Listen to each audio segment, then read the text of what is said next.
Hello, everyone, and welcome to Grow With Us. My name is Evan Barton, and I'm your host who helps create conversations with the innovators and leaders of a growing tech center in Tulsa, Oklahoma. The Grow With Us podcast highlights the work of community leaders, tech entrepreneurs, nonprofit professionals, and talent development advocates in Tulsa. Grow With Us is a podcast of In Tulsa. In Tulsa's mission is to connect talented individuals and companies to stimulate economic growth in Tulsa and to create more prosperous communities across the region. Each episode, Grow With Us discusses the growth of opportunities, the growth of communities striving for change, or the tech and innovation that is changing the landscape of Tulsa. On this episode of Grow With Us, I chat with my mom, Paula Bearden, counselor at Tulsa Technology Center.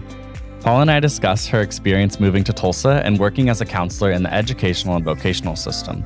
We discuss the role of Tulsa Technology Center as a vocational educational institution in Tulsa, some of the challenges faced by youth in the workforce, and how to support students and graduates as they transition into education programs and the workforce. Hello, everyone, and welcome to another episode of Grow With Us. I'm super excited today to welcome not just a special person to Tulsa, but a special person, obviously, in my life. My own mom is my guest today on the podcast. I'm super excited to welcome Paula Bearden. Thank you so much for being here, Mom. Yay, thank you. I've been waiting for this moment for a while, so I'm excited. You absolutely have. I've been badgered to have you on my podcasts for years now, ever since you knew that I was kind of getting involved in this. So you're getting a chance to peek behind the curtain, be in front of the curtain. You're getting to see it all, Mom. Yes, and podcasting is kind of a big deal right now. I listen to a lot of them for professional and personal reasons. So, yeah, I'm excited to be a part of this. I hope I have something important and interesting to share. I know that you will, and that's why you're here. And real quick, I want to hear about your personal podcast listening. Like, I know you're a big Brene Brown fan.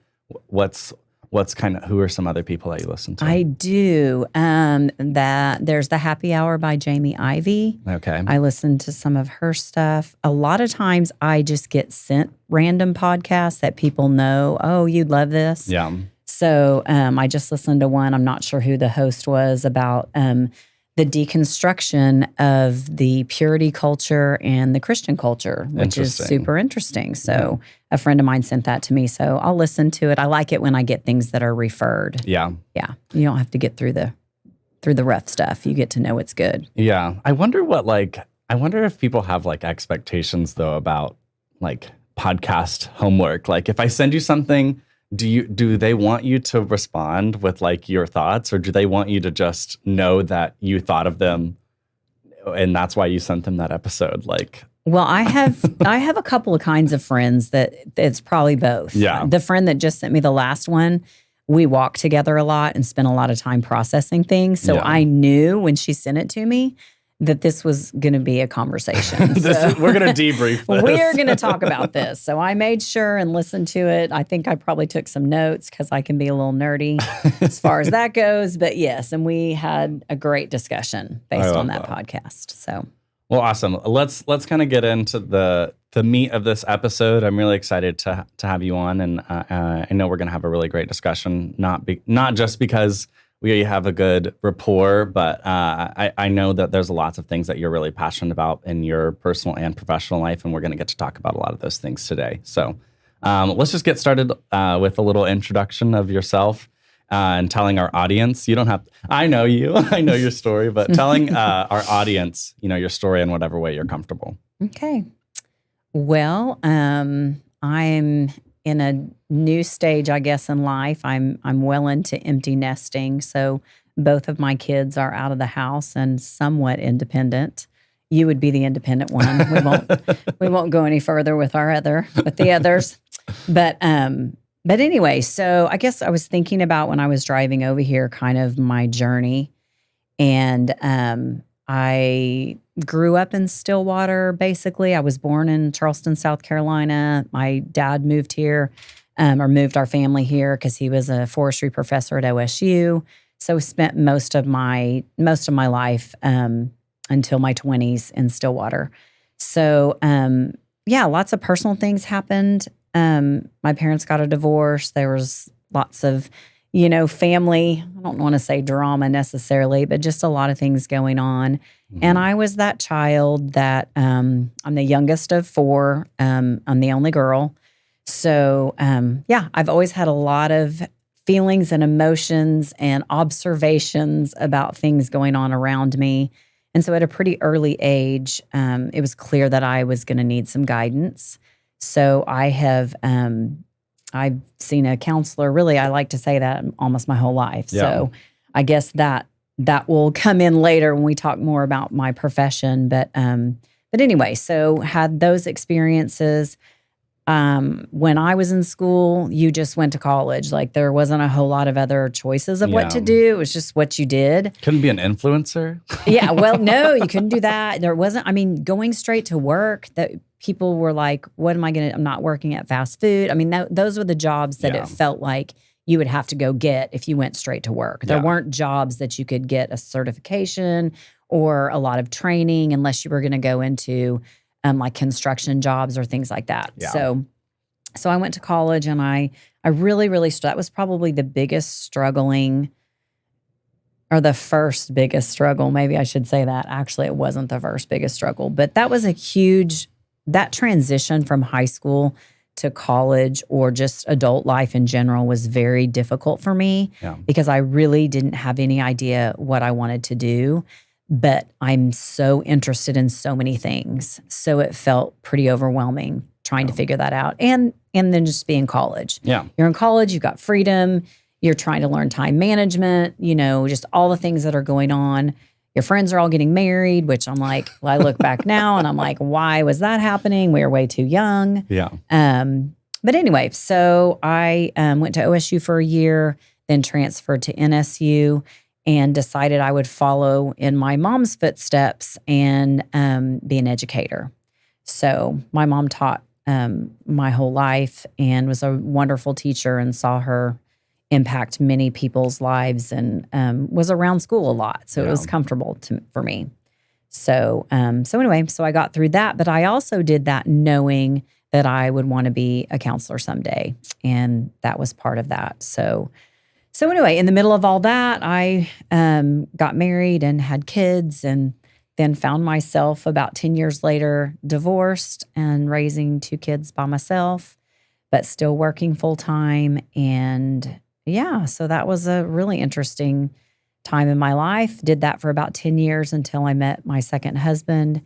And then the last almost 14 years, I've been a married person, experiencing that life. And it is very different. Yeah. So that's a little bit my story. My mom lives here in Tulsa. My dad, when my parents got a divorce, moved to Alaska. So Alaska was a big influence in my life. And anyway, but my dad recently moved back home and then passed away during the whole COVID experience. But yeah, he got to be with me and me with him in those last years. And that's a very precious memory for me and time for me. Yeah. So yeah, that's kind of where I am right now. I love it. Yeah, thank you. Thank you for sharing that with our audience. And obviously, I think hearing it from you and this like objective perspective, it sometimes is really interesting. Like, following in the footsteps of your mom, and wanting that relationship with your dad, and getting to have that really special moment towards the end of his life. I knew those things about you, but hearing them kind of packaged into the way that you explain your story is really sweet. So I hope I don't get emotional talking to my mom on my own podcast.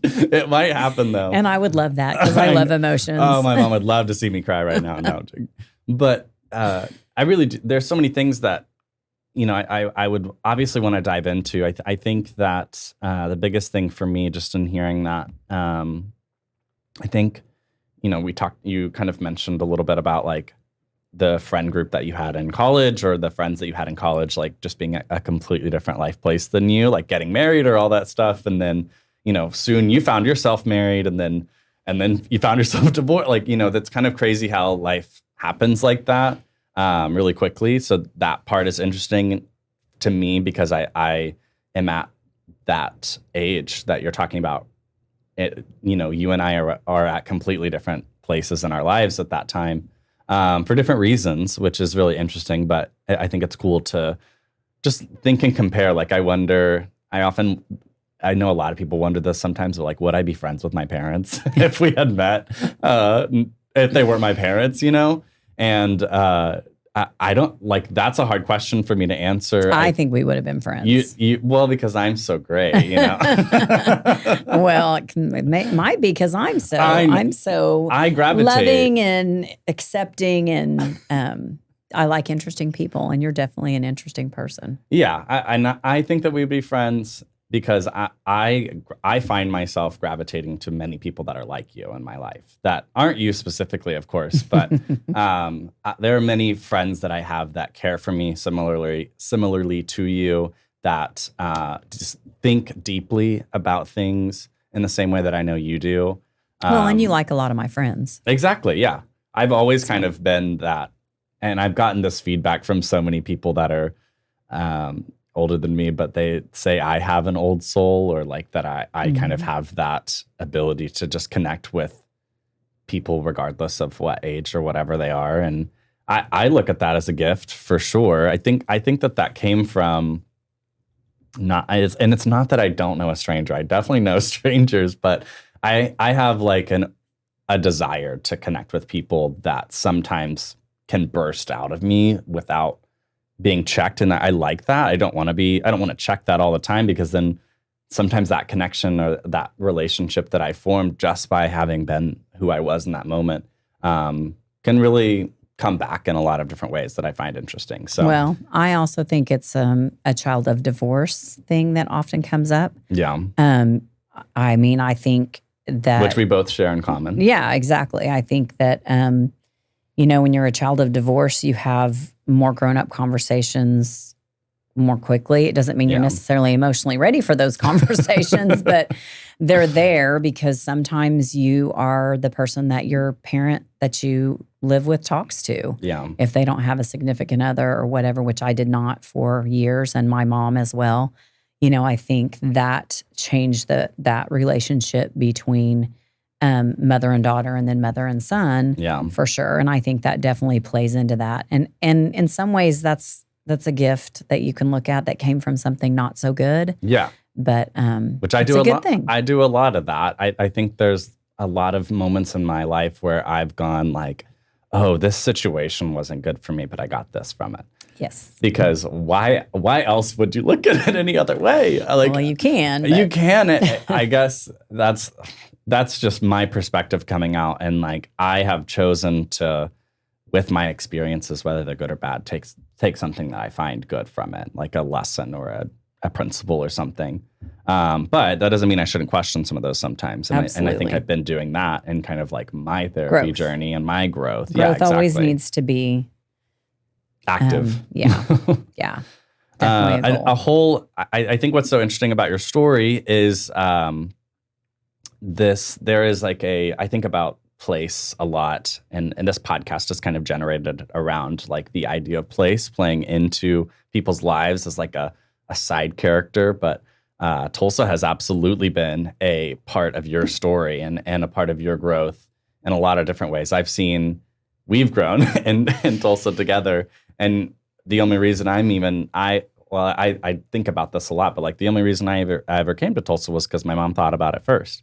And so now I have a whole podcast about Tulsa, and I've had so many conversations with people about how they've gotten here. But I would be really interested to hear about what your relationship with Tulsa is like.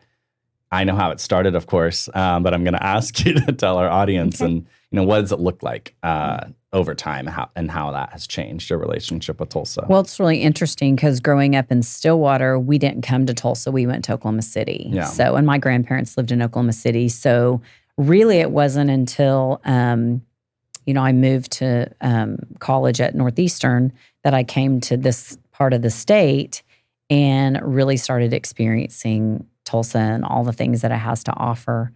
So prior to, which I know you know this, prior to me moving to Tulsa, I lived in Muskogee, and I was the high school senior class counselor there, I think for 3 years. I can't remember. Sometimes that all runs together. But anyway, I I had some personal things go on when I was in Muskogee, and I was at a place where I felt like I needed a change.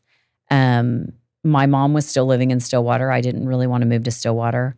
I did have a brother that lived in Tulsa. So family is always something that can draw you to a place. But yeah, I always thought Tulsa was just progressive and cool, and I don't know, just different. It's always the creativity and the art and the performances that come here. And this was before BOK and some of those great things that are we're here. We're in like 2006, 2007. Right. Nearly 20 years ago, which is crazy. Yeah. So a lot has changed, but I think the vibe was always like that for Tulsa. And I definitely really was drawn to that.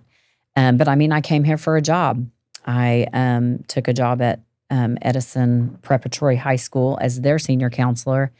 And my life in Tulsa began. It started in an apartment, and then I was able to buy a home. It actually started at 31st and Garnett. It did. It actually started with It started with a bang. living with my mom. So yeah, never say you'll never go back. But that was because she was a caretaker. I was like, there was some circumstance. There was some definite extenuating circumstances. Because one thing I don't do is I don't do things just in a normal manner.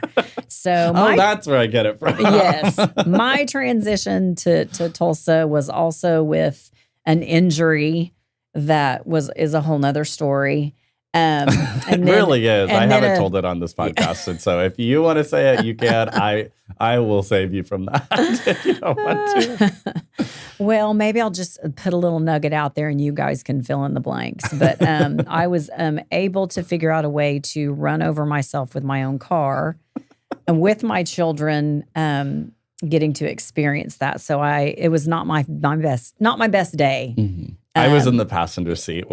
And they all survived. I think my other son, that's probably he's probably still traumatized by watching me get run over by a car. But the crazy thing is that it really, it could have been so much worse. It could have been so much worse. So much worse. I will credit I was crazy a runner back then. And so I was in pretty good shape. Yeah. And I will say that is, after another couple of accidents I've had since then, it's always like, oh my gosh, if I was not in this good a shape, the healing would have been so different. Yeah, absolutely. So anyway, I moved, started a new job in a knee brace, and had to tell them, that 3 or 4 weeks after school after we get all the schedules straight and everybody in class, I need to go have knee surgery. Yeah.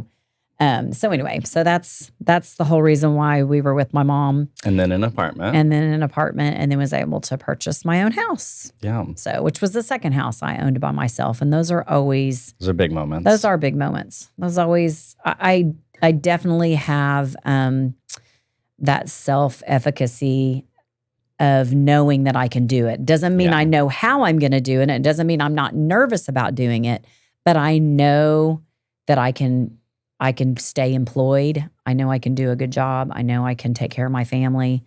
I know I can do those things. And, part of those hard experiences that you have to overcome, help you work that confidence muscle in that particular area. So in those ways, those were helpful. But yeah, so that's how I got there. As far as Tulsa, how it's grown with me, I think I might want to move to Alaska someday, but other than that, I definitely want to do a part-time thing. Like I just always see a part of me here. Yeah. Definitely my job at Edison got me vested in deep friendships.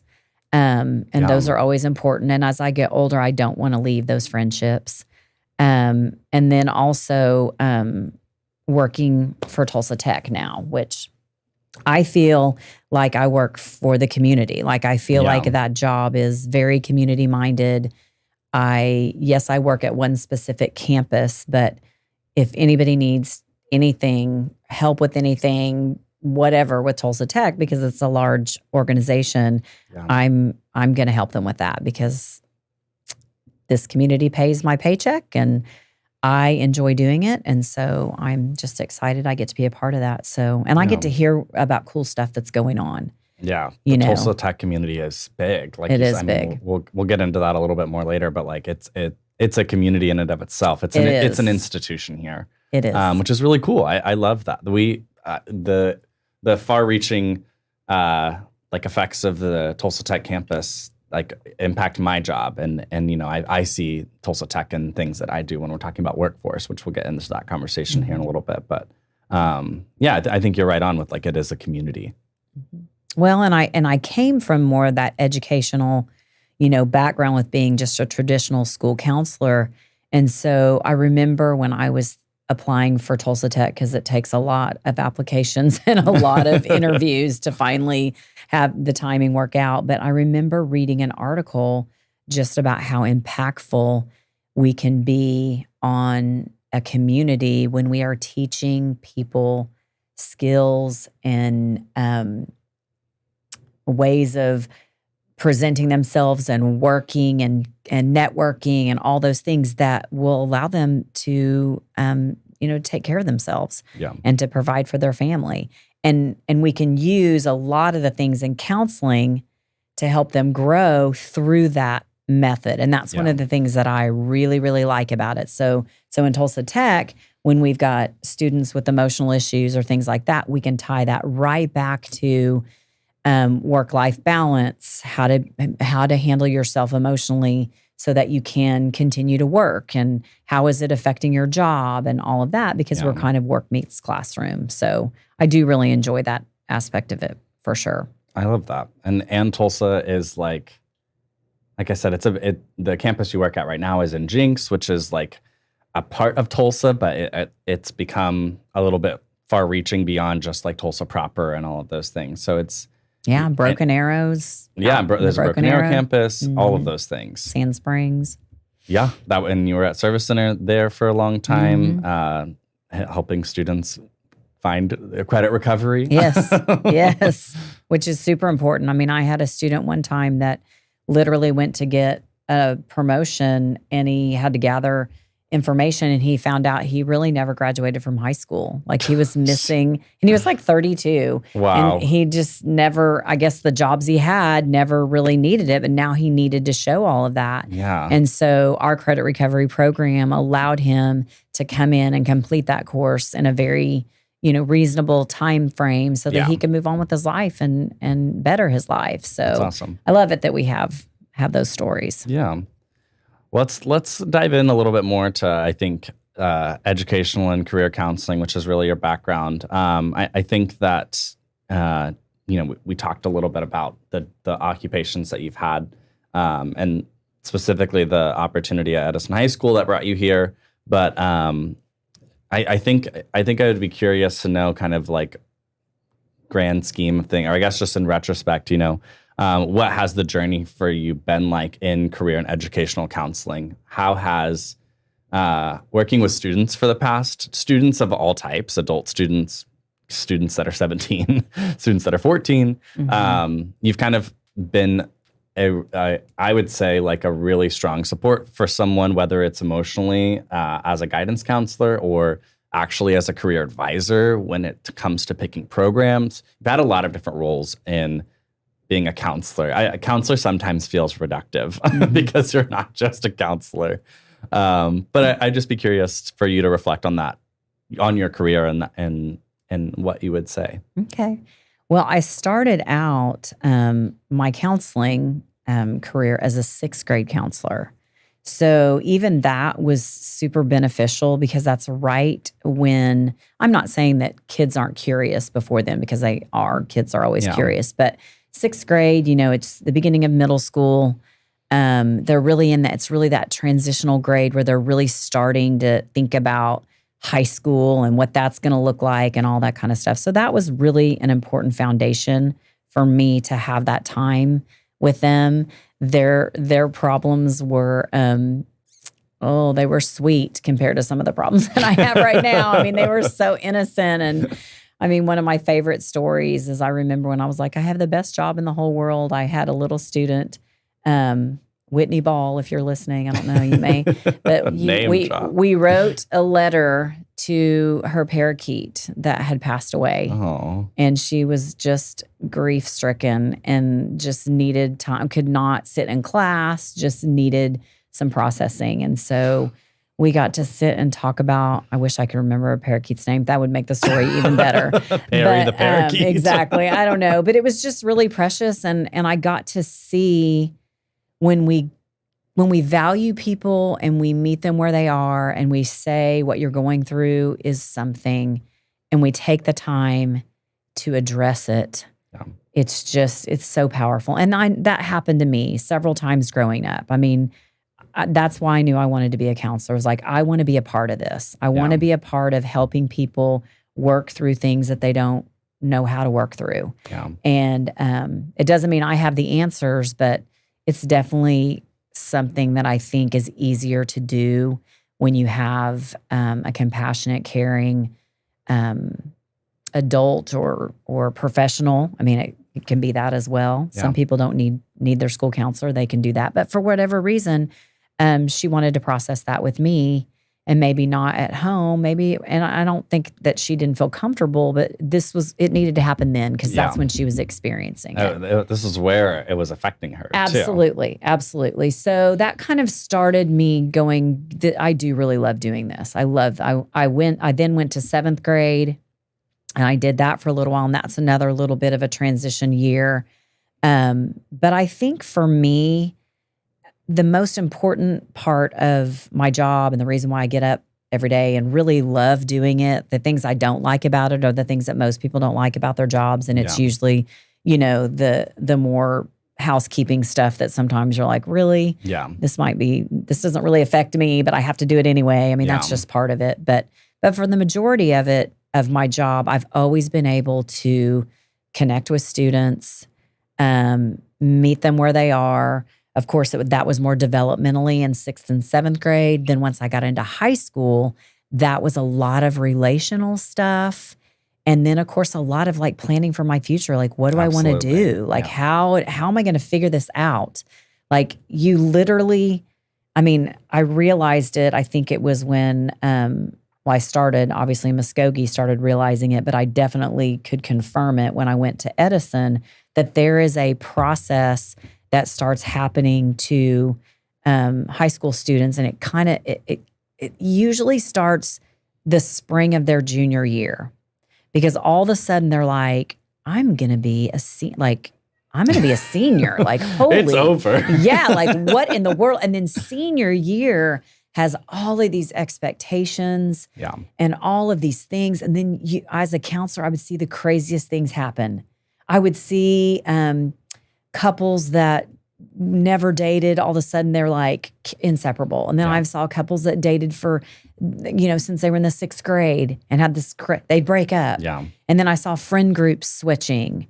And then I saw just this kind of panic about what is happening in my life, because literally the day after graduation, everyone's expectations in your life just changed, including your own. Yeah. And I just got really passionate about trying to help students prepare for that moment, because it's going to happen. Yeah. And it's still going to be scary and nobody can take that away from them. But when they understand that it's a process and that they can start doing the work, they don't have to wait until it hits them in the face. They can start doing the work. Yeah. And they also, what if they make a mistake? What if you choose the wrong college? What if something that's okay. Yeah. You can make another choice, but don't just freeze and not do anything. And that's normally my biggest message. Or don't not prepare. Well, that's it. Like, just don't freeze and not prepare for anything. Make mistakes. But be making them. Decide to go to a college and then change your mind. That's fine. But really it was those seniors that really just, they're like, it's my senior year. It's just going to be a ball. And their schedule's terrible. They have one class that they really need. And so they're bored out of their minds.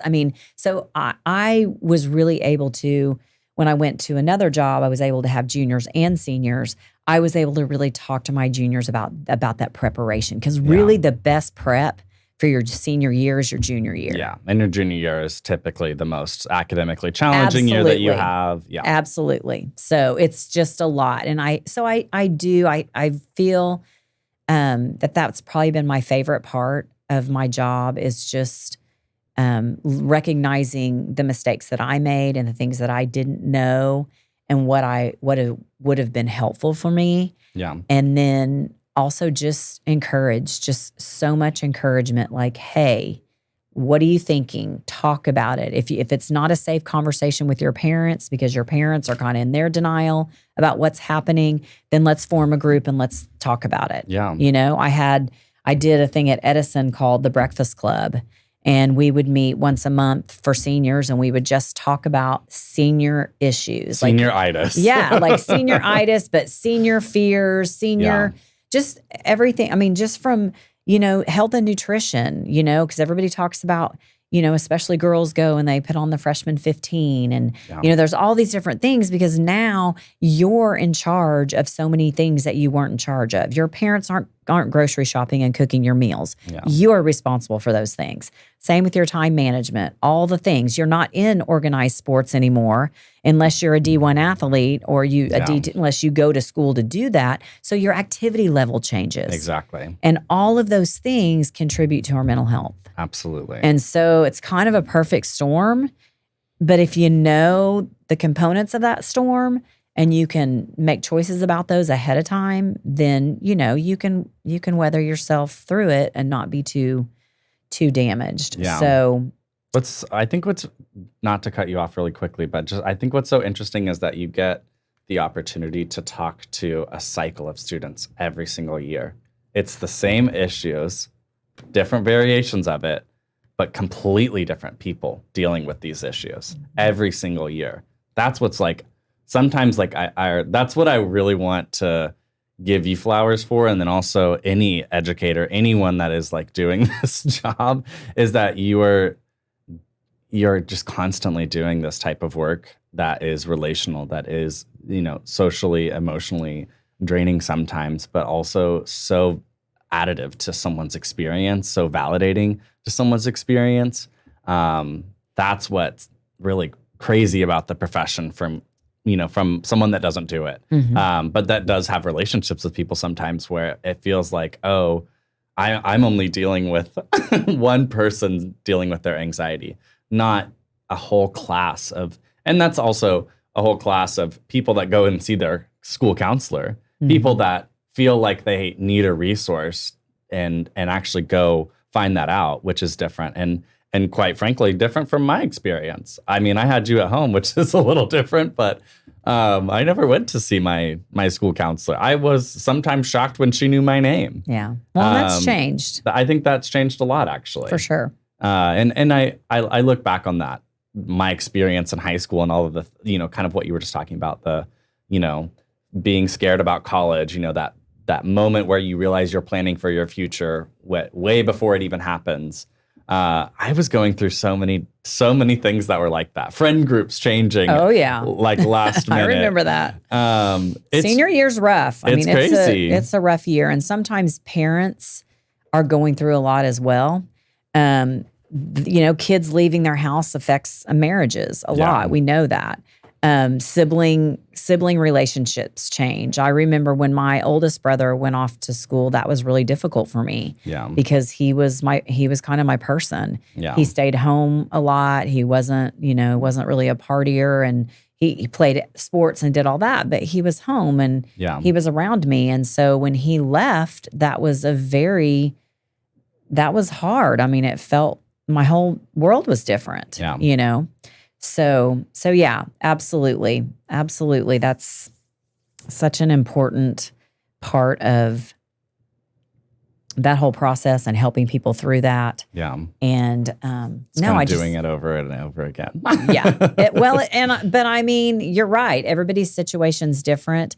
I'm in a career tech system where I do have adults. So I have many age groups. I will tell you, the majority of, because we have high school students too. Yeah.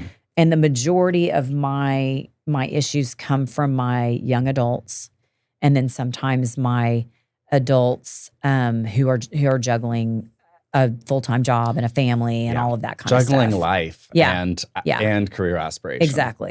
At the same time. And maybe they've already had a whole career and they're coming back and they're doing something different. Yeah. And so there's all of that's new to them and scary and things like that. So yeah, there's there's a lot going on. I will tell you my one of my favorite things about working at Tulsa Tech is literally every single time I've gotten a counseling position with them through either campus, I have had administrative support in you are here to connect with students and be with students. Yeah.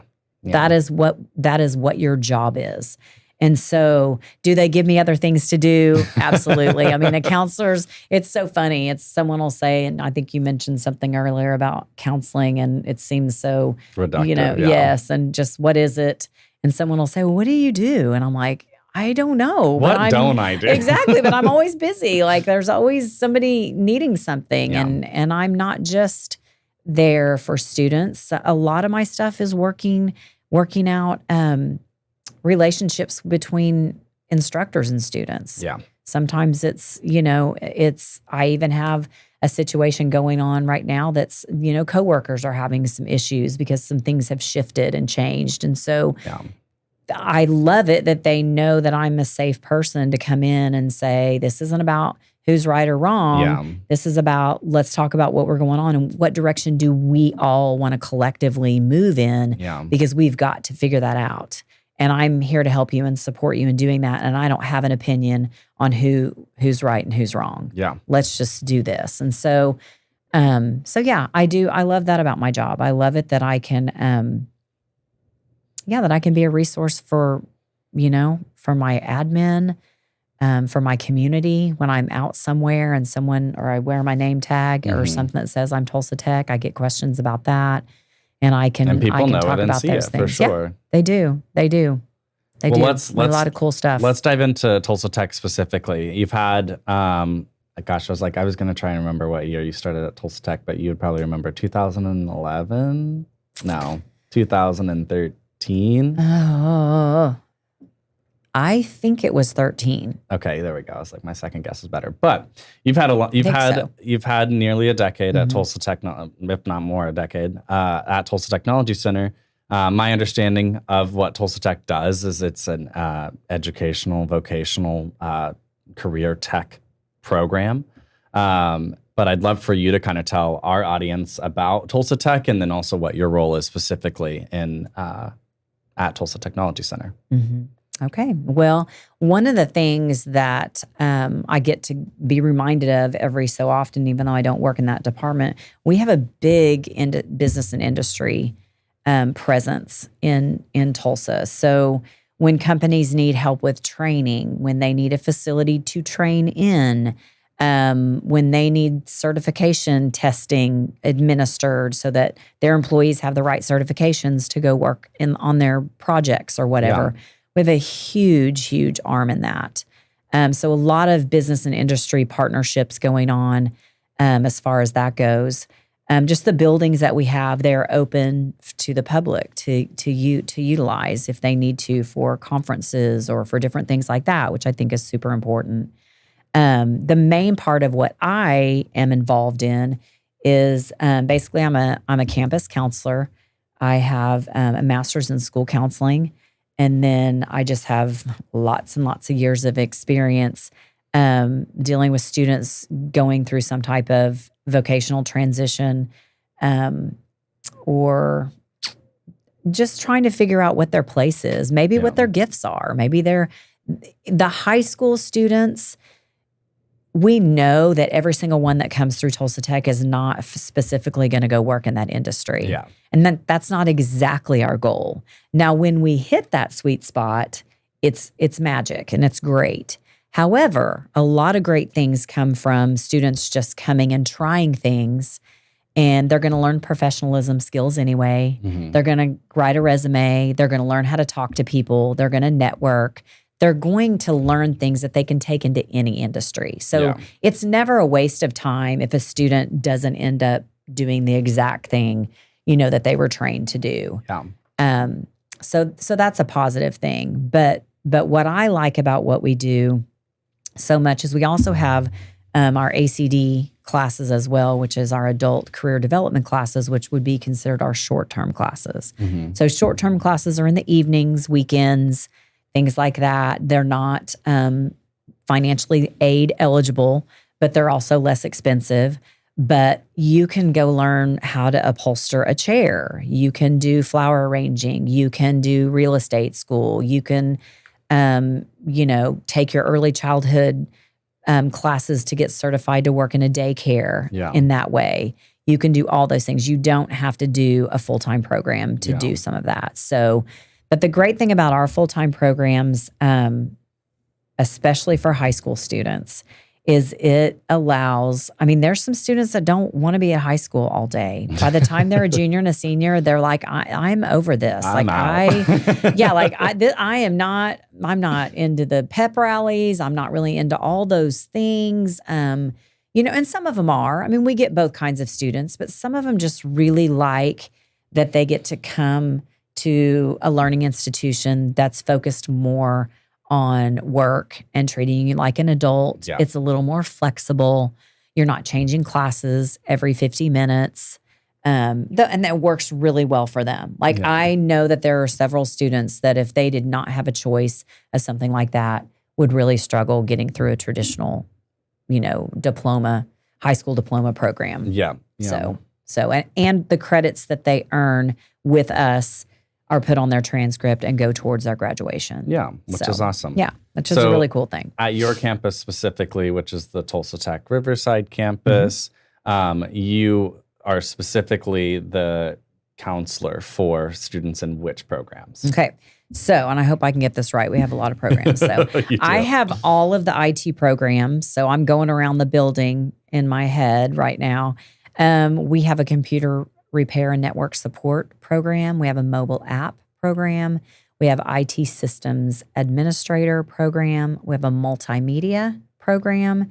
And we also have a IT networking systems, and that's like a Cisco program. So that's the routes and switches and all that kind of stuff. Yeah, hardware. The admin is more the server program. Computer repair is pretty self-explanatory. That's actually the hardware and things like that. Mobile app coding. Multimedia is a great program because you just learn a little bit of everything. Photography, Adobe. You do some sound stuff, marketing. You do some marketing, branding. It's just they're always having a ball up there, learning skills that can immediately enhance their own life because they can do the coolest stuff, knowing how to work all the technology. So that's what I have upstairs. I don't have the cybersecurity program, but we do have a cyber program. I then have sound engineering, which is just for high school students. And that's literally learning how to run all the software equipment that they could go work, in LA or on any movie set and handle all the sound. Yeah. So they're learning that and getting certifications in that. We have a TV production program. So they learn all aspects. That's a 2-year program. The first year, they have to do it all. They have to do the lighting, the teleprompter. They have to be the producer. They have to, do the editing. They have to do all of it. Yeah. And then second year, they can specialize into things that they like a little bit more. So we also have a health science technology program, which every single one of our campuses has, because healthcare is such a huge, it will always be a huge demand. It's a huge demand, or it's a huge industry here in Tulsa. It is. It is. And it's as we age and we get more people needing healthcare, that's always gonna happen. So that's a very introductory program where students can decide kind of what they want to specialize. Some will go on to med school and nursing school and all that. Some maybe will just get their certifications and, be an EMT paramedic or, do something like that. Yeah. So let's see what else on my campus is mine. I know I have some other ones, but maybe that's... I know there's aviation. Well, there is. Aviation is my co-counselor. She does aviation. She also does visual graphic design and animation. Mm-hmm. She has both of those programs. She has the cybersecurity as well. So she's... and that's on one campus. Yeah. Oh, yeah. This is just... wild. And there's not a lot of there is an IT systems program on a WASO campus, and there's a sound engineering on a WASO campus, but there's not a lot of duplications. Yeah. Health science is the only one program that's on every single one. Gotcha. So, okay. Yeah. So basically my job is not necessarily to recruit students, we have career advisors that are out in our high schools that do that.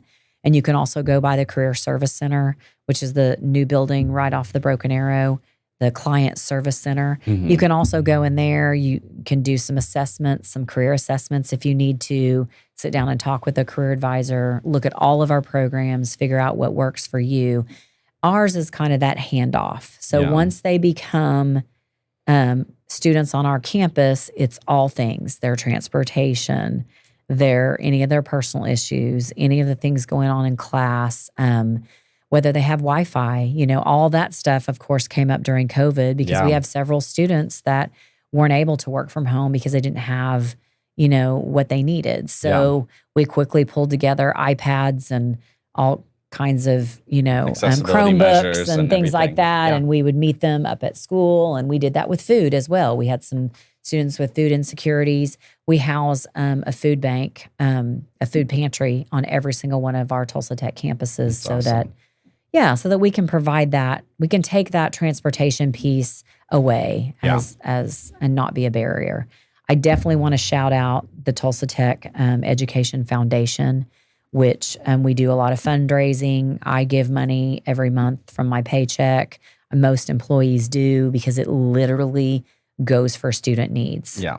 Like we've bought a tire for a student that needed a new tire. We've paid an electric bill. I mean, we really try and remove barriers because we see those students that just, it just seems like every time they're almost there, something happens and we watch them slip back. So we're able to do that. And we're kind of the go-to people for that. Yeah. So that, and then of course the mental health piece. So social emotional learning is always been my favorite thing. It's the only thing I love about the pandemic. Besides the fact that I did like working from home in some ways. Yeah. But everybody started talking about social emotional learning. Like I didn't have to go back to school and be like, you guys, this is really important. Yeah. They were coming to us saying, hey, this is really important. Can you help us with this? Oh, yeah. And so kind of crazy, but my co-counselor, Kim Thompson, and I, we were already doing social emotional learning prior to, like literally calling it that. We put together a whole presentation.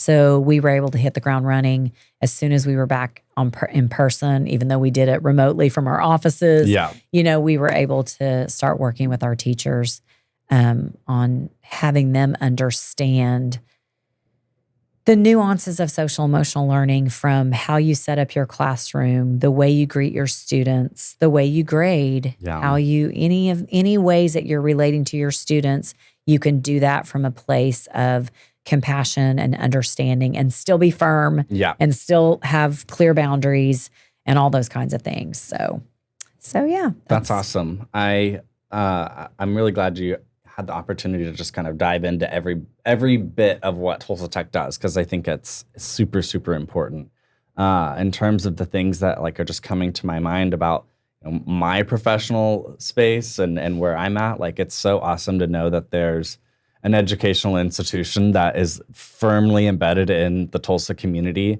that is ready to meet workforce needs, and honestly is already set up to do so. It's so interesting to hear like all of these. You're talking about cybersecurity. You're talking about like hardware and network skills. You're talking about graphic design. Like like Tulsa Tech is developing a lot of the workforce that Tulsa is aiming to attract here. So I hope that people and hope that people that are listening to this might find something new or novel about what Tulsa Tech provides, or maybe it's that connection to, like you were talking about with sound engineering, like, oh, they can go get a job in LA. Well, maybe they could get a job here in Tulsa. We have lots of new Tulsa film and media is blowing up here in a lot of ways. So, we're already trying to, I think, I guess I'm lumping myself in with you all, but like it sounds like Tulsa Tech was already preemptive of what the workforce could be either here or what those students were going to need to go somewhere else. And I think like that's an educational institution's main charter is to prepare a student for no matter where they go. But I think there should be a little bit of a bias towards Tulsa in terms of like you're already here, your family's here. If that's a big thing. And we've got big needs, and we've got programs that meet those needs. Right now, The construction industry is huge. I think there's some crazy statistic like 50 to 60% of the construction industry is above the age of 55. Yeah. And so that means over the course of the next 10 years, we're going to have a huge amount of people to replace them. Absolutely. Tulsa Tech does a big, we hold it on my campus every year. Build Your Future, I think is what they call it. And they literally bus students from all surrounding areas, middle school aged, freshman and sophomore age, students that they can come and try it out and try things out in the construction field, because there's so much more. I mean, there's so many things. It's not just, do I want to show up and build a house? I mean, there's all of these, all of the marketing and the ordering things and the transportation and all of those things that go into it. So yeah, Tulsa Tech definitely provides so many important pieces for keeping Tulsa growing. And you know, it's great when the Tulsa Tech leaders can sit down with community leaders and public school people and say, what do we need? What do we need to be offering our students? I know it seems like, they're just starting out at Sand Springs. It's a high voltage lineman. Okay. So they are starting a program of training people, because what do we know we have in Oklahoma? We have storms. And when we have storms, we need people who can help us. Now we can ship people in, but and they do. And they do that because sometimes they have to. But it's a good job, and it's a needed job. And so we are now going to be able to provide that training right here, at least in the Sand Springs. I consider that Tulsa community area. Absolutely. That's the metro. Yeah. That's awesome. I think just to round out our discussion today, we've really touched on a lot of topics, pertaining to your personal story, the career in educational counseling, and then also, specifically what Tulsa Technology does. I think a really good bow on that would be to kind of have this conversation about youth and workforce that I know you're really excited to talk about, and I know you have a lot of perspective on. But I'd love for you to kind of just round us out with, what are some of your personal observations on the struggles that youth are facing with connecting to workforce? Yeah. I'm going to say that the mental health piece, I think, is the biggest obstacle for young adults right now. I'm reading this book, The Anxious Generation by Jonathan Haidt, and highly recommend it for anyone, especially parents. It's got a lot of good stuff in there about setting some parameters and things like that. Technology is here. Technology is not inherently bad. But one of the things that it points out is that in 2012, something big happened. And that is iPhones became the most popular phone, which are smartphones. So most people were having that. And also they flipped the camera. That was the first year you could flip the camera to yourself. Yeah. And so the selfie became part of that. So, I think it's just 101. Everybody knows this. When we're too hyper-focused on ourselves, it causes anxiety. Yeah. I mean, that's what happens. So we've got that aspect of what youth are dealing with. And then they also have all the stuff going on around them. And they missed some of those developmental important pieces because they grew up on screens. Yeah. And this book doesn't just say, oh no, what are we going to do? iPhone. Yeah, it doesn't say that. Solution. It also doesn't say there's nothing we can do. They're all messed up for the rest of their lives. Forget it. We lost a whole generation. Exactly. It doesn't say that, because what we also know is they're a very hopeful generation. They're a very talented generation. There are a lot of really great things. But I think what we have to do is really that mentoring and that coaching, and just, I think businesses just have to be open to doing a little bit more of that, instead of I'm getting these young adults that are coming to me that are already responsible, and they may know how to do the job, but they may need some help with the rest of that. They may not be, that same responsible person. I mean, I look back, and when I got my driver's license, I mean, it was like I got a job and it was peace. I mean, I was like doing my thing. Yeah. I didn't have a cell phone bill because we didn't have cell phones, but I paid my own car insurance. I put gas in my car. I mean, my mom obviously, fed me and clothed me and all that kind of stuff. I wasn't self-supportive. But you took care of a lot of But your own absolutely. things. I mean, I did that, and you don't see that. You don't hear that as much. And you also hear sometimes how young adults and some of my students think, well, my parents should be doing that. And it's like, well, they can. They are doing that, but you contributing to that, this is the thing. You contributing that builds something in you that is absolutely cannot be taught in any other way than for you to invest in yourself. Yes. Investing in yourself is the most important investment that you can make. Yeah. And that's one of the reasons why our journey through you going to Dartmouth was easy for me in a sense, because I'm like, hey, I believe you doing that. And even though it was a risk and it was scary, I knew that that's you investing in your education, to me, is one of the best ways you can spend your time and your money. Yeah. And I knew that you were going to learn the things that you needed to learn, and it wasn't going to be perfect because it never is, but you could have gone to NSU or OU or anything else and had a similar financial experience. I mean, it just depends. Yeah, absolutely. So I just think that it's that with youth, they really need adults to come alongside them and encourage them. Dr. Tim Elmore is somebody I have to shout out. I read all of his stuff. I read his blog. And that's one of the things that I love about him is he will tell you the things that young people are struggling with, and then he will immediately follow up with, and this is what we can do to engage them. Yeah. Or why let's look at us. Just because we know how to do it, we're dealing with different students, so we can learn something different. Yeah. We can learn a different approach.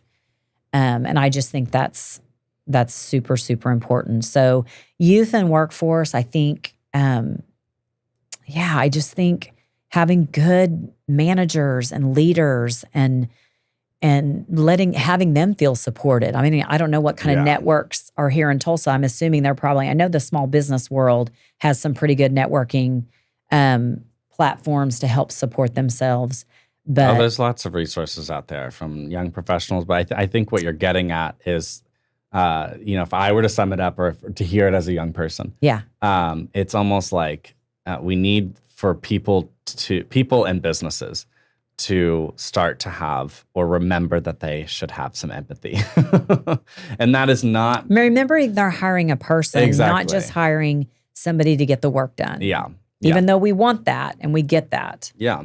I think with just where, I have where I have succeeded the most in my career is, and just from opportunities, is when I believe that someone believes in me, or where I believe that someone cares about more than just the output that I'm producing.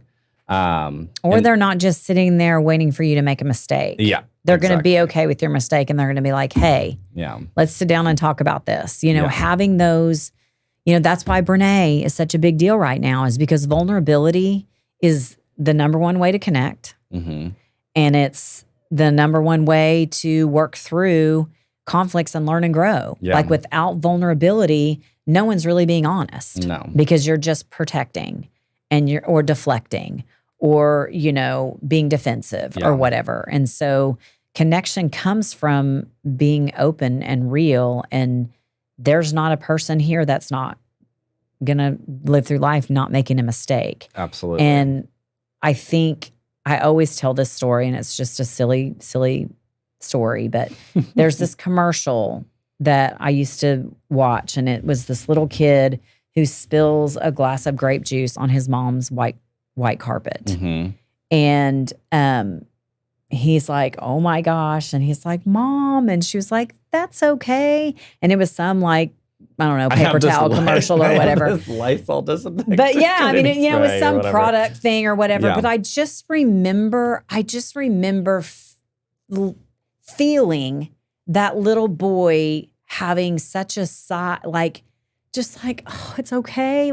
He was ready just to be, and I think that we need a lot of that's okays. We need a lot of grace. We need a lot of you're worth my time and you're worth investing in. And if that looks a little ugly and messy, that's okay. We're gonna, as long as you stay in it, then I'm gonna stay in it with you. Yeah. And I just think that has to be how we approach dealing with young people. Yeah. Especially in the workforce. I agree. All around. Well, I think we've had a very fruitful discussion, and I think this is a great episode.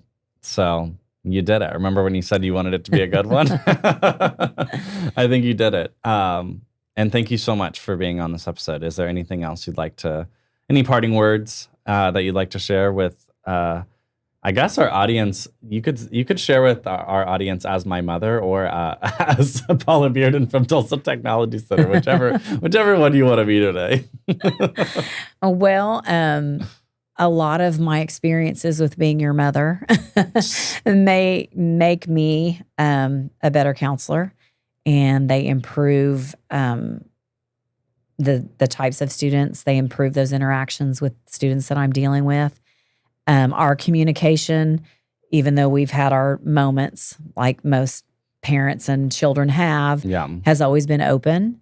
And I think that that's big. And that's definitely big in my passion for working with students and also getting through hard things. Yeah. You know, we've had to get through some hard things. We probably have more hard things to get through. But I don't know. So that's one of the most important things that I think I bring to my job that just was a blessing. I mean, I think that I'm doing what I was meant to do. I love that. And I had a lot of experience, good and bad, to be good at what I do. But the most important thing about my job is I love making connections. I love helping people feel seen and supported.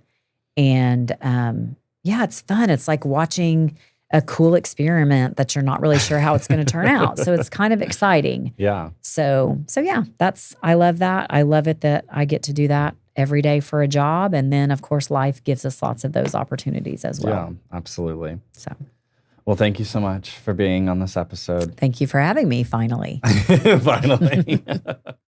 Thank you for listening to this episode of Grow With Us. Grow With Us is supported by InTulsa Initiatives. And if you're interested in learning more about InTulsa services for job placement and workforce development, please visit talent.intulsa.com.